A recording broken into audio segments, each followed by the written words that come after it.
seguridad siempre la vamos a estar verificando en cada fase, pero aquí en la fase 1 es donde yo determino si mi fármaco es seguro. ¿Okay? ¿Por qué quedamos ahí? Son los voluntarios sanos. Si con ellos no es seguro, con el resto no esperamos que haya un cambio. ¿Okay? Sino que puede empeorar porque se supone que los voluntarios sanos son los fuertes, los que está todo en orden. Entonces, si vemos que en ellos hay un efecto hacia lo malo, pues ya nos estamos alejando del propósito total de un estudio clínico. ¿Okay? ¿Qué tenemos? Datos farmacocinéticos y farmacodinámicos. Ya les había contado algunos de ellos. ¿Qué es lo que vamos a buscar? ¿Cuánto tiempo va a estar en el organismo? ¿Cuál es la concentración más alta? Voy a poder determinar mis ventanas terapéuticas. ¿Se acuerdan de la concentración máxima tolerada y concentración mínima efectiva? Entonces, regularmente, digamos que en la fase 1 es donde podemos colocar, regularmente se colocan 3 opciones de dosis: la baja, media y alta. ¿Qué es lo que vamos a tratar de hacer? Determinar si todas caen en el centro, que sean ventana terapéutica, o en efecto no hay efectos adversos, o en qué nivel me quedo o elijo que tenga la menor efectos adversos, pero que tenga el efecto deseado. ¿Okay? Entonces, vamos a elegir dosis efectiva más baja y que no sea peligrosa. Técnicamente, la que tenga menos efectos secundarios, pero que cumpla con el objetivo. Sabemos que vamos a encontrar efectos adversos. Puede ser, cada vez no tenemos, solamente los vamos a clasificar y los vamos a establecer. La vía de administración. En esta etapa es importante determinar esta vía. En un inicio nosotros ya damos el fármaco, ¿okay? Ya como un medicamento por una vía de administración, probablemente tabletas si estamos hablando oral. En este punto yo voy a determinar si esa vía es adecuada. Si me doy cuenta que no es adecuada, la puedo modificar. Que sea, a lo mejor no quiero una tableta, lo cambio a una cápsula. Y hay una mejor absorción, un mejor efecto. O simplemente veo que la vía de administración no nos está ayudando, no veo un efecto, no estoy cuantificando, no estoy dentro de mi ventana terapéutica, entonces, ¿qué digo? No se está absorbiendo. ¿Okay? Al momento de no absorberse, quedamos que hasta que empieza a distribuirse, entra a lo que sería mi ventana terapéutica, entonces yo podría ver un efecto. Entonces, si yo no veo que mi vía funcione, ¿qué pasaría? Pues lo cambio a otra vía. A lo mejor una inyección intramuscular, subcutánea, dependiendo de qué es lo que yo esté investigando. ¿Okay? Entonces, este momento es para determinar que la vía que estoy usando es la adecuada para mi interés. Y quedamos que puede durar meses o años. Punto importante, hablábamos de lo caro, que son los estudios clínicos. ¿Okay? Si bien o mal son caros, al final creemos que el resultado va a ser más beneficioso que el costo que tenemos. ¿Okay? Sabemos que tenemos hospitales, químicos, enfermeras, médicos y los voluntarios químicos analíticos, tal cual de laboratorio. ¿Y qué es lo que pasa? Todos ellos pues caen en estos rangos de los precios. Se dice que en Estados Unidos los estudios clínicos en la fase 1 podemos gastar de 1.4 a 6 millones de dólares en la fase 1. ¿Okay? Que incluyen honorarios y todo lo que conlleva un estudio. Entonces, bien o mal, ustedes son UFRs, ustedes tienen la parte analítica de cuantificación, ya la aprendieron, tienen su parte química, clínica, que es obtención de muestras, procesamiento de muestras, tienen su F, son farmacéuticos, en preparación de los medicamentos o tal cual el farmacéutico dentro de la farmacia intrahospitalaria, ahí con el paciente. Tenemos muchos campos de acción en nuestra carrera, ¿okay? Simplemente hay que saber dónde verlos. Simplemente aquí ustedes ven que pueden estar en varias áreas para que lo vean también como campos de acción, ¿no? En la fase 2, ¿qué quedamos? La pregunta más importante es determinar si funciona. Tal cual. ¿Funciona o no funciona mi medicamento? Eso es lo principal. ¿Qué nos va a dar esa información con la cual yo puedo justificar si funciona o no? Nuestros datos. Lo principal va a ser compararlo con un placebo. ¿Qué es un placebo? ¿Qué entienden por un placebo?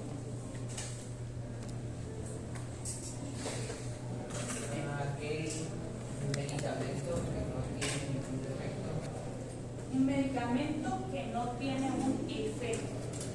¿Estamos de acuerdo? ¿Lo mismo que nos imaginamos todos? ¿Ok? Va a ser, ¿sí?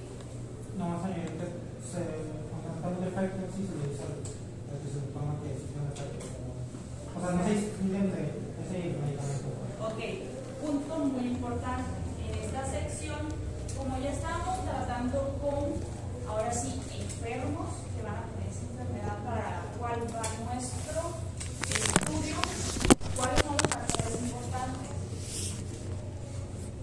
A los estudios se les puede llamar ciegos, dobles ciegos, que es cuando en general aquí ni el paciente, ni los enfermeros, ni el médico saben en realidad qué se le está administrando. Obviamente asumimos que son los medicamentos, ¿okay? Pero en esas clasificaciones, a quién le toca un placebo y a quién no lo sabe.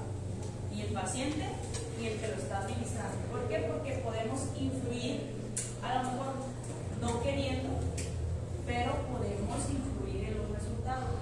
Probablemente no en los de sangre, no en lo que se ha cuantificado, pero sí de cómo se siente. ¿Okay? Entonces, ¿qué es un placebo? Lo que nos comentaba, es un medicamento que va a ser fabricado idéntico, no van a haber físicamente diferencias, pero simplemente no va a tener principio activo.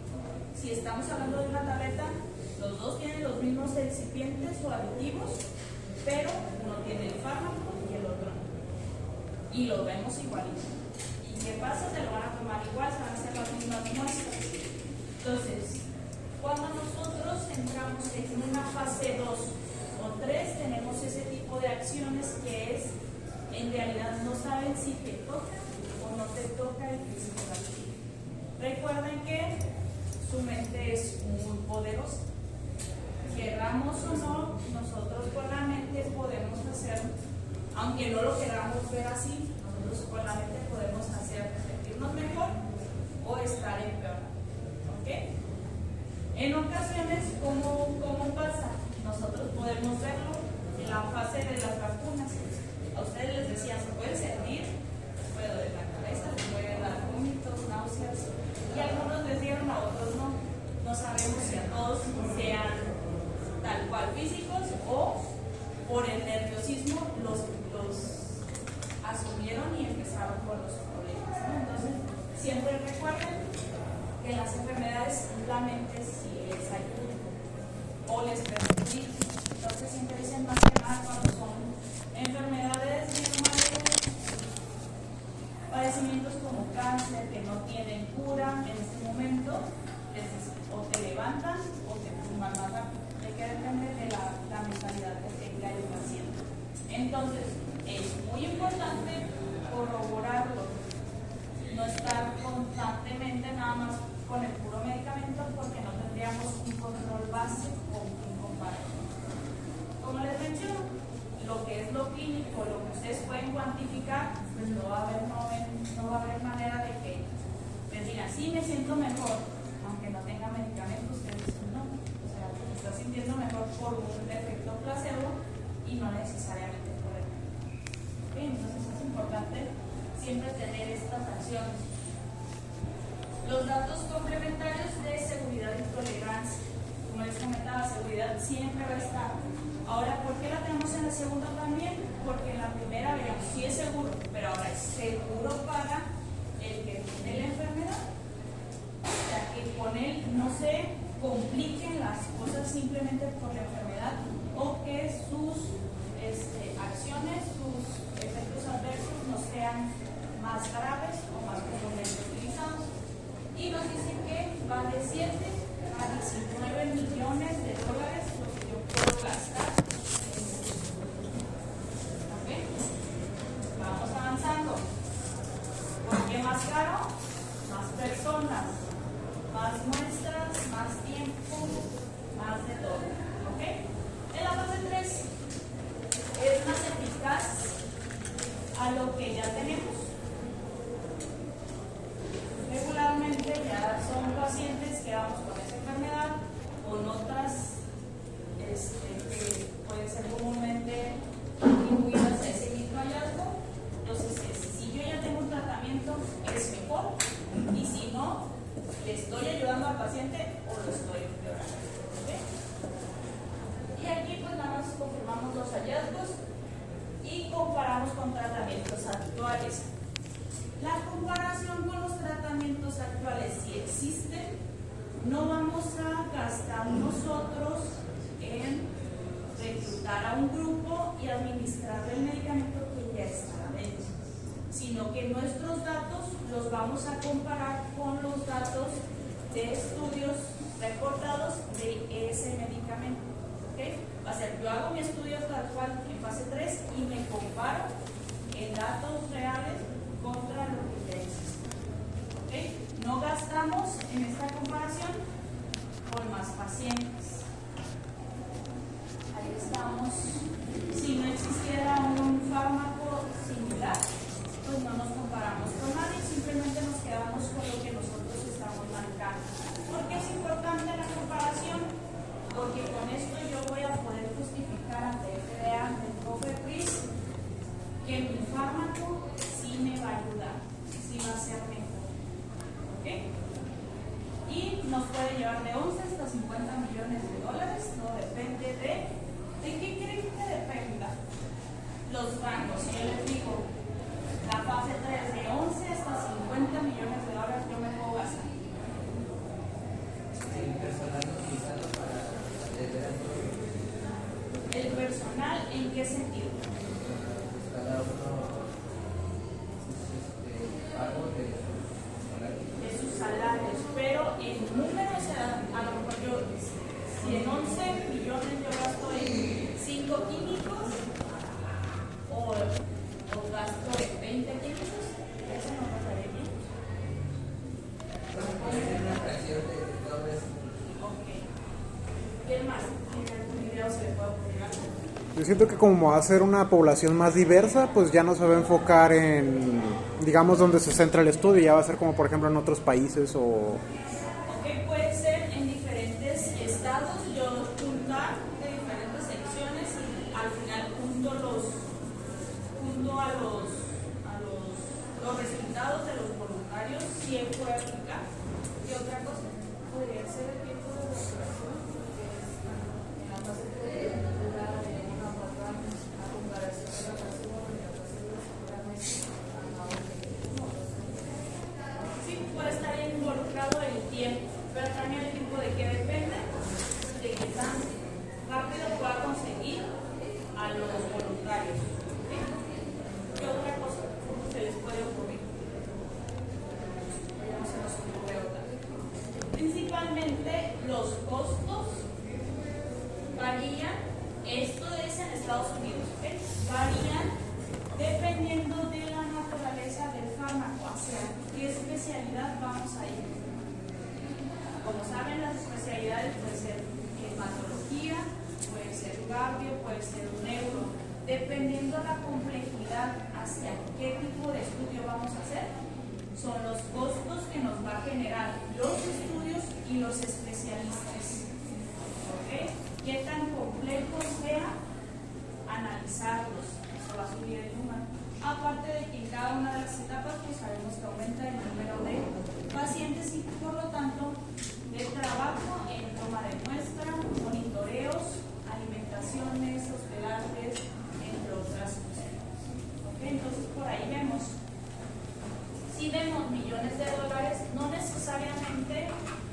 sea equivalente aquí en México ese gasto. Como saben, dependiendo de cada país, vamos a tener diferentes costos. ¿Okay? Asumimos que tendría que ser similar o igual porque estamos haciendo lo mismo, pero sabemos que esto no ocurre. Generalmente hay estudios que se realizan no necesariamente en países del primer mundo. ¿Okay? Utilizan a otros países para realizar estas pruebas. ¿Okay?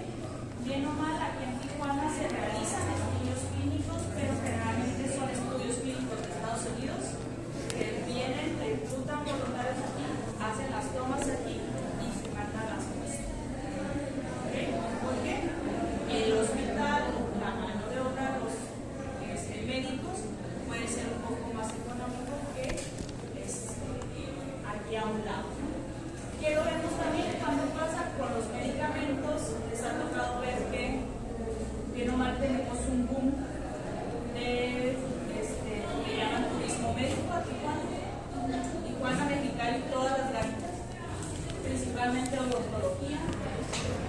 Hay mucha gente que viene, cruza y se realiza estudios, compra fármacos y algunas cuestiones aquí en México. ¿Por qué? Porque el precio no se compara.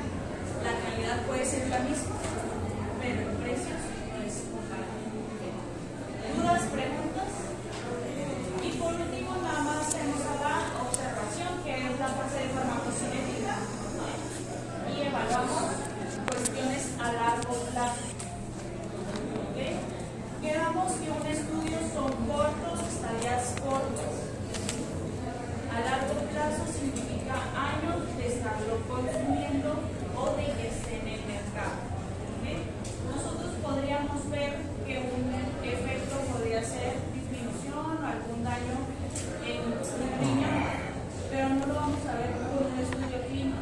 En su lo ven una semana y a la siguiente semana hacemos los estudios, sale todo bien.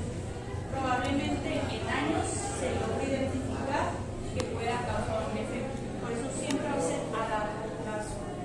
¿Okay? Siempre vamos a estarlos monitoreando mientras se vendan. Cuando los descontinuamos o los sacamos del mercado.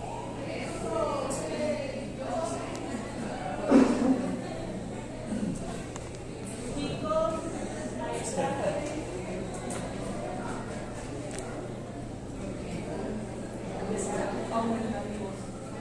Entonces quedamos que hay padecimientos y hay acciones que no vamos a poder controlar a largo plazo. La farmacovigilancia es lo que les va a dar a ustedes la confianza mientras estén en el mercado.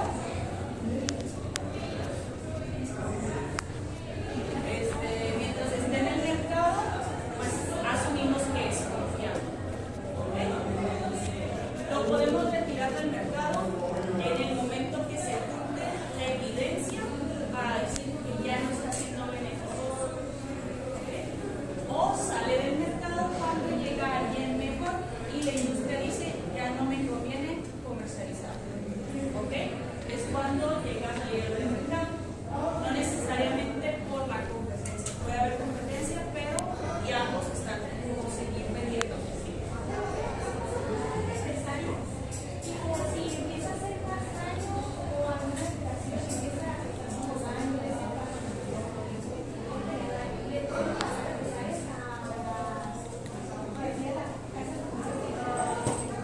Puede haber si se comprueba que es porque la industria ocultó información. Solamente en esos casos. Si se comprueba que el estudio fue manipulado, los datos no fueron adecuadamente investigados. En el momento de que se junta información en farmacovigilancia es porque se acumularon varios casos. Y no quiere decir que solamente si se acumularon ya se vaya a sacar del mercado el fármaco, no. Se procede a una investigación. Esa investigación va a ser centrado, se va a enfocar en ese medicamento, es el que lo está causando, lo podemos comprobar. Si lo pueden comprobar, lo sacamos del mercado. Si no se puede comprobar, se puede puede seguir comercializando. ¿Ok? También pasa algo parecido en cada una de estas etapas. Hay fármacos que ustedes pueden ver que, o en los estudios clínicos que les voy a dar, puede pasar de que haya un fallecimiento. Que les digan, no terminaron todos los voluntarios, pero por muerte, por ausencia, les dicen las causas. ¿Ok? Si hay una causa, una muerte, ¿qué es lo que pasa? ¿Qué creen que es lo que va a ocurrir con su estudio? Si les digo, en fase 2 se murió un paciente, ¿qué es lo que harían ustedes como investigadores? Volver a empezar. Antes de volver a empezar, ¿qué tendrían que verificar? Si fue debido al medicamento o a la Exactamente, nosotros tenemos que, lo primero, si hay una muerte, se detiene en seco, ¿ok? No avanzo ni para atrás ni para adelante, ¿ok? Es qué pasó, qué condiciones tenía el paciente, por qué pudo haber pasado, cuál fue la causa de muerte.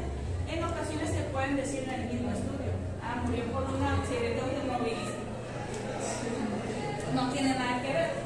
Dices, bueno, pues ya no lo tenemos en el estudio, es real. Ya no está, lo tienes que poner. Murió el paciente. Pero, ¿es por nuestra culpa? Probablemente no. Pero si son causas, se puede decir, acuérdense, a partir de aquí es por la enfermedad. Hay enfermedades que son lentas y hay otras que pueden avanzar muy rápido. ¿Ok? ¿Qué puede pasar? Que aquí nosotros comprobemos que fue tal cual el transcurso de su enfermedad y no necesariamente fue por el medicamento que estoy administrando. ¿Ok? Si llega a ser desencadenado por el medicamento, no es vuelvo a empezar, es se cancela. O sea, ya no te van a dar la continuidad. Porque en el momento que nosotros tengamos este tipo de acciones, tenemos el deber ético de informar. No es nomás, bueno, ya no estabas, pues nunca estuviste. No se puede hacer eso, ¿ok? Por ética. O sea, no pueden decir, bueno, es que no lo he terminado, pero no nos afectaba, no lo reporto. No es, lo reporto y justifico el que pudo haber pasado, ¿ok? Porque hay causas de muerte, como les digo, cualquier cosa que sea ajena o pueden haber paros cardíacos y que lo pueden dar una persona de 55 años, 60 años, que podemos decir, bueno, le pegó un paro cardíaco y no lo desencadenó ni medicamento. ¿Okay? Entonces, en cada uno de ellos nosotros tenemos que estar justificando esas acciones, principalmente las salidas. Hay veces que van a ver simplemente no regresó al estudio. ¿Saben por qué? No sabemos, solamente ya no tiene. ¿Ok? Entonces, tenemos que estar viendo esas acciones y sí nos pueden llamar la atención, pero mientras nosotros respetemos los protocolos y hagamos los informes necesarios, no tendríamos problema en ello. Si bien podemos decir, y por el paciente que estamos hablando de índice, el manejo de la información se va complicando, ¿ok?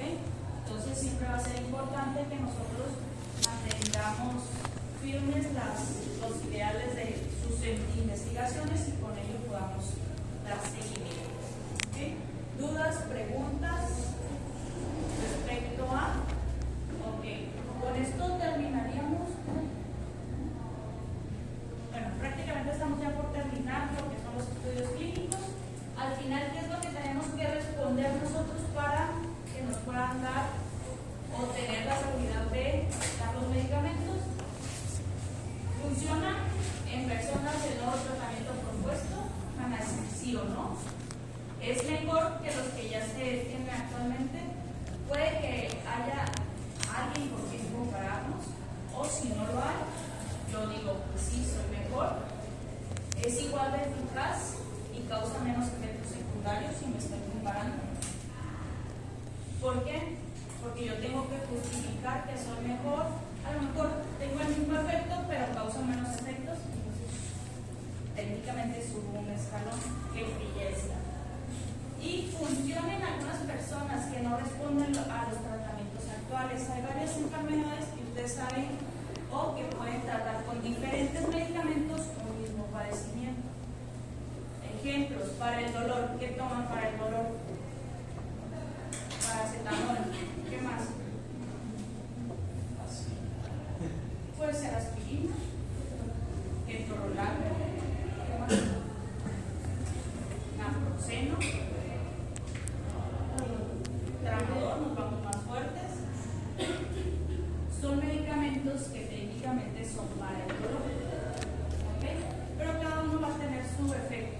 Por decir, para las personas que sufren hipertensión, ¿qué medicamentos conocen que son para hipertensión?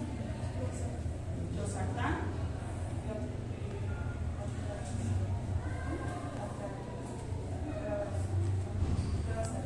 pregabalina, ¿ok? Medicamentos.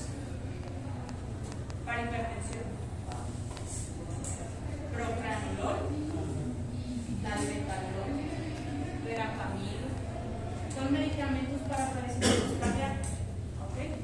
Pero no necesariamente le van a servir a una persona el propranolol, que a lo mejor su compañía no responde a ese medicamento. Entonces lo que dice, bueno, para ella no le responde, pero tenemos otros.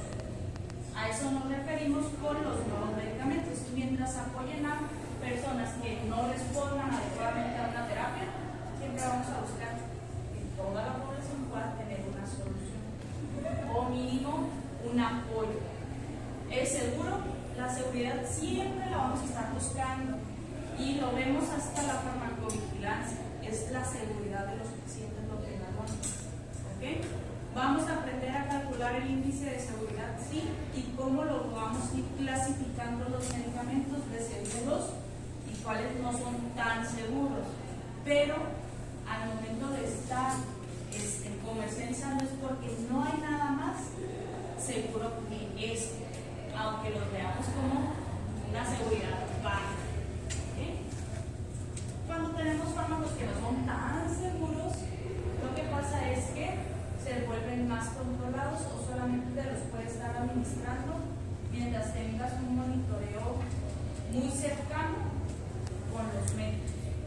¿Okay? Por decir, hay tratamientos para tiroides, no sé si alguien tiene algún padecimiento o un familiar que tenga problemas de tiroides, hipertiroidismo, es algo relativamente común. A ellos se les trata con yodo en la tiroides. Entonces, en ese momento el yodo, pues técnicamente va a ser un agente radioactivo, o sea, puede. ¿Sí? Es que en la salud barra yo cada vez. No tanto como sí, o sea, no es, pero es un apoyo de yodo para las personas, sí, pero no es un tratamiento. ¿Ok? Entonces, ¿qué es lo que puede pasar con estas capas del yodo? Que la actividad es radioactiva. Entonces, en tratamientos cuando se les administra, hay un seguimiento completo al paciente. Si esos pacientes llegan a intentar cruzar, van a formar en las caritas en los aeropuertos por la acción que ellos están siendo tratados. ¿Okay? Entonces, sí hay cuestiones de no es tan seguro, pero para ellos tenemos un seguimiento más de apego. Y están los muy seguros, que son los que compramos libremente, que si tú lo compras, lo tomas, mientras no lo tomes todo de una sola, pues no te va a pasar absolutamente nada. Entonces es bastante simple. Y siempre son mayores los beneficios de un nuevo tratamiento que los riesgos. Ahí es donde estamos en esta parte de seguridad. Mientras sean para mejoras, los ajustamos o los acatamos a seguir los protocolos. ¿Okay? Y si cumplimos y tenemos esa palomita, pues va a salir a mercado. Y el tratamiento es mejor que lo convencional. Aquí lo evaluamos siempre con Los medicamentos más actuales, que están más enfocados en biología molecular, que son tratamientos más sofisticados que lo tradicional, y en ocasiones sí están los sofisticados, pero no necesariamente es mucho mejor que un tratamiento convencional, y siempre va a ser mucho más caro, que tenga más tecnología que los convencionales. ¿Ok? Aquí ustedes cerca de un año van a aprender a hacer en tecnología farmacéutica sus tabletas, sus geles, sus jarabes, sus cápsulas, todo lo que tenga que ver con formas farmacéuticas, ustedes van a aprender a hacerlo. Entonces, van a ver que no es tan complicado, pero pues siempre van a ir modificándose la tecnología para hacer todo más específico. Y esos son los que conllevan ya más gastos. ¿Ok? ¿Dudas, preguntas hasta aquí? ¿No? ¿Seguros? Cerramos el tema de los estudios clínicos. De mi parte, me falta tu parte, que es la exposición. ¿Qué vamos a ver en las exposiciones? ¿O qué queremos que ustedes resalten todas las cualidades del estudio que les toque? ¿Cuáles son esas características propias de las fases? Hay estudios de los que les voy a pasar que son por fases. Literalmente cada fase se reporta. ¿Okay? Entonces, puede que les toque fase 1, fase 2, fase 3. ¿Qué es lo que vamos a ver? Número de integrantes, las cualidades que vamos que podrían ser sexo, alturas, pesos, a veces les ponen hasta etnia. ¿Qué más? ¿Qué estudios les tomaron? ¿Qué parámetros muestras? Hombres, mujeres, estas acciones, aparte de lo más importante que son los resultados de esos estudios. ¿Okay? Todos van a ir enfocados a diferentes enfermedades. Se los dejo en estos días. Su artículo lo van leyendo y conforme vayamos avanzando, yo les voy a avisar cuando ya empiezan las exposiciones. No sería la siguiente semana, ¿okay? Pero por esto sí iniciamos.